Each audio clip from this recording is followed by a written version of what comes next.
What's going on, everyone? This is Mitch. Hope y'all are having a great Thursday so far. Tomorrow is Friday. Thank God for that. So we're getting into the weekend, and there continues just to not be a ton to talk about as far as details on really anything specifically. And so we're going to break down kind of what we can expect throughout the weekend and take a peek ahead at maybe some long-range looks on the models. I'm looking in the area here in the next, I'd say 8 to 10 days, so pretty far out. The potential for maybe a good summer cold front that can knock the dew points down and kind of knock the humidity down, especially for the mid-Atlantic to the northeast. I really am much more confident for them guys. But this lower humidity could make it to the southeast. It's just some signals. Nothing set in stone. We're going to talk a little bit about that too in this video and my thoughts on that as far as maybe a cold front that could affect just the East Coast. So before we get going, if you guys have not subscribed, definitely hit the subscribe button.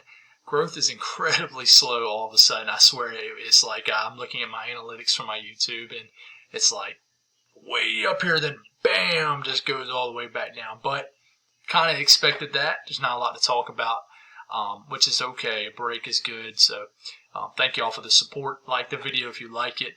And if y'all got anything I can pray about, please put in the comments. And it gives other people an opportunity to pray also. So let's get going here. Storm Prediction Center. This is for tomorrow. So this is for Friday, day 2. Big old marginal risk stretching from almost Tulsa, Oklahoma, northern areas of Arkansas, going all the way to Boston. Covers the entire area. This is mainly for a wind threat. Might be some isolated hail. Who knows? Maybe an isolated tornado also, but this is mainly for winds. There could be a line of storms that develops in here as a cold front is moving through. And there also can be some activity day 3 as pretty much just a general risk of storms everywhere. But I would not be surprised, still want to jump to day 3, if down here a marginal risk is introduced somewhere here in the mid-Atlantic and southeast. It looks like we're going to have a lot of storm activity, especially well, I wouldn't even say especially, really for the entire eastern U.S., the interior southeast and mid-Atlantic and northeast could be quite stormy Saturday. So if you got any afternoon plans, I'll kind of give you an idea where I think the storms will be. So we'll take a look at that now. This is the latest NAM. Let's back it up a little bit.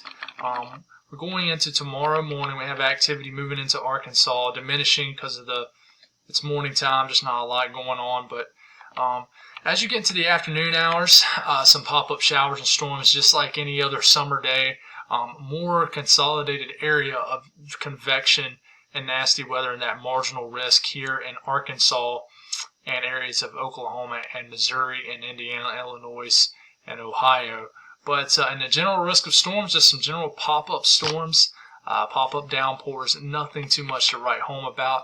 That energy right here that's promoting that marginal risk is going to continue to move east with a cold front, which is not very common this time of year. But this isn't going to be one of those cold fronts that really knocks down the humidity behind it, that really cools us down at all. It will cool us down, probably a few degrees, maybe if your average high this time of year is around 92, you might get some temperatures maybe in the mid-80s, but it's still going to be pretty humid. Not ridiculously humid, but still humid, if you know what I mean. But that energy continues to make it through. It gets into overnight Friday and Saturday. That line of storm weakens. But then in the afternoon hours Saturday, it begins to concentrate again where the thermodynamics along the front or ahead of the front is enhancing showers and storms in Tennessee, Mississippi, Alabama, Georgia. Might be a little bit of a lee trough that develops here that enhances storms across the western Carolinas, mainly North Carolina. But West Virginia, Kentucky, Virginia, North Carolina, South Carolina, storms are going to be moving from west to east, so they're going to be coming from that direction. And they could be more of a solid line of storms instead of just pop up in nature. This is driven by a cold front, so it's not driven just off humidity and, well, I mean, it is that too, but this is driven off a cold front, so it's a little bit different. So Saturday is going to be a messy day. If you got any outdoor activities, it doesn't mean the sun ain't going to be out, but there's a higher chance in the afternoon and evening for showers and storms pretty much anywhere in the southeast, especially in these areas right into here Maybe areas a little bit more south where the cold front isn't coming quite yet, not as much. Mid-Atlantic into the northeast, getting into Friday afternoon.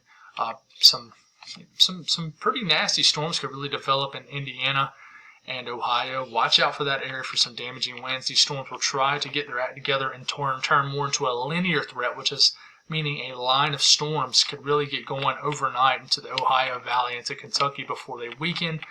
And then we get into the warming hours of Saturday, and more showers and storms develop into West Virginia, eastern Kentucky, Pennsylvania. It could just be a stormy day into the afternoon, evening hours, and gets into Virginia. Maybe more consolidated line of storms tries to move overnight into the New York City area.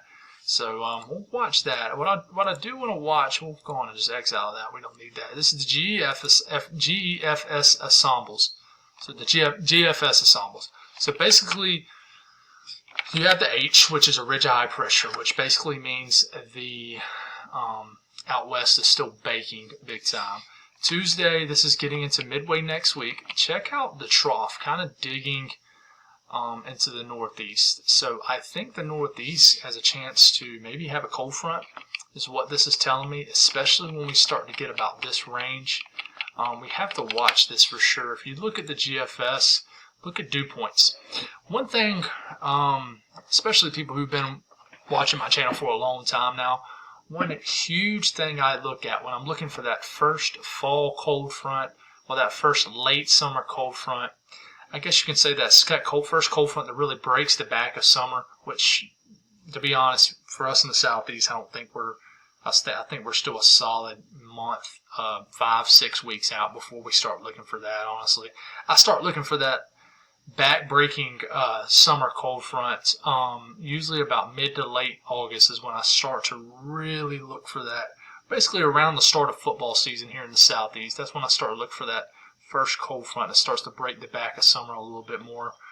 But I look at dew points, because dew points symbolize strong cold fronts, because behind cold fronts you have more stable air, more lower dew points, and more comfortable conditions. So honestly, you see tropical air mass getting all the way up into the Midwest Ohio Valley.